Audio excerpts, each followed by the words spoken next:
Today on Geek Devotions, we're talking about vamps and how the friendship that we find there can be applied to our lives.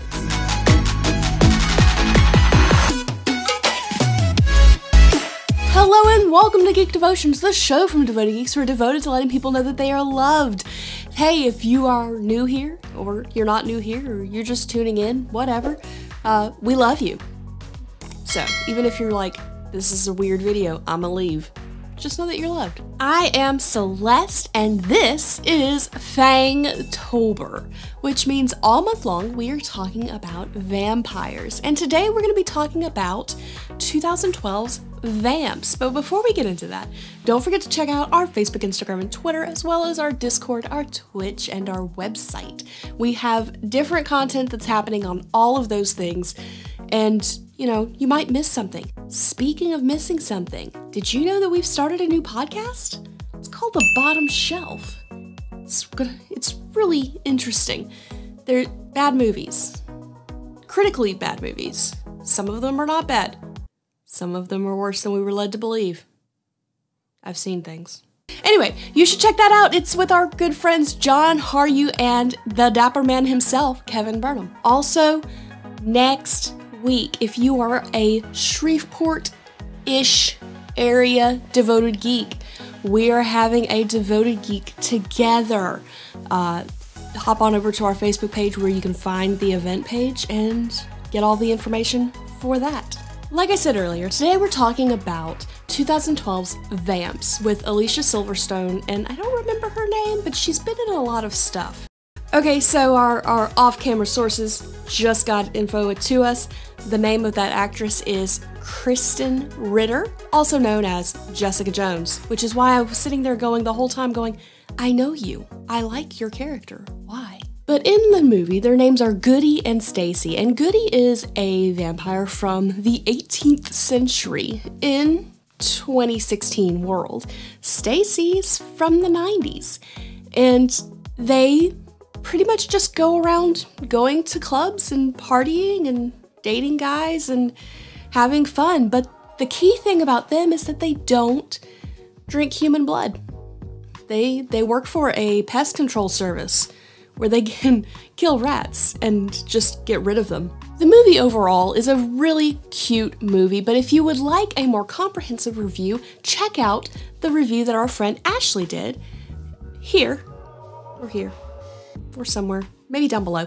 There's going to be a link somewhere where you can go check out the review that she did on Vamps for us. Now, throughout the whole movie, you see that Stacy heavily relies on Goody, and Goody also relies on Stacy.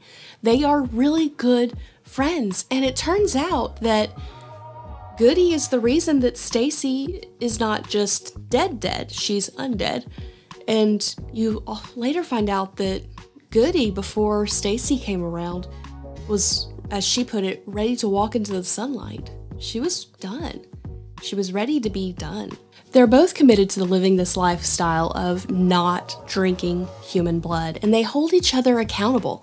At one point, there's a kind of gross scene where the guy that Goody was dating gets a nosebleed, and she does her tongue through his nose.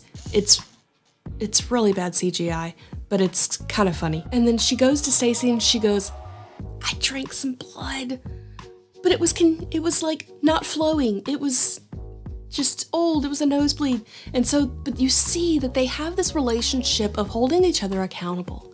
They talk to each other. They work things out. They help each other out. You see multiple times where Goody is helping Stacy try to look more tan or fit in with the regular world around them. They're there for each other.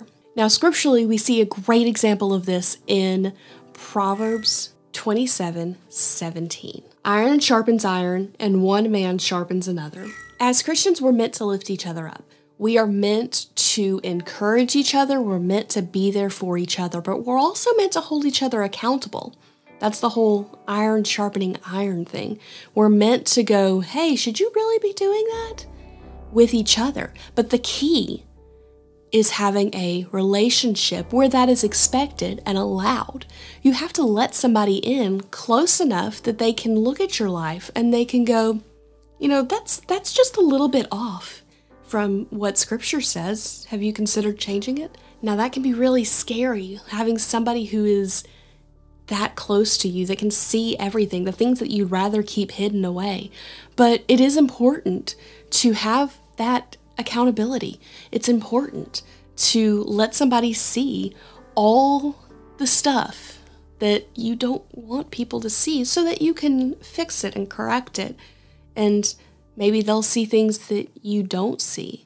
Now, we're not saying to pull everybody into this. It needs to be someone who has you as their trusted person as well. It needs to be mutual. We see that with Goody and Stacy. They have a mutual friendship where both of them trust each other, and as a result would do anything for each other. So that's the type of relationship you need when you come to sharpen other people's iron. Don't go telling somebody you don't know well, hey, you might want to fix that, because it's not going to go over well.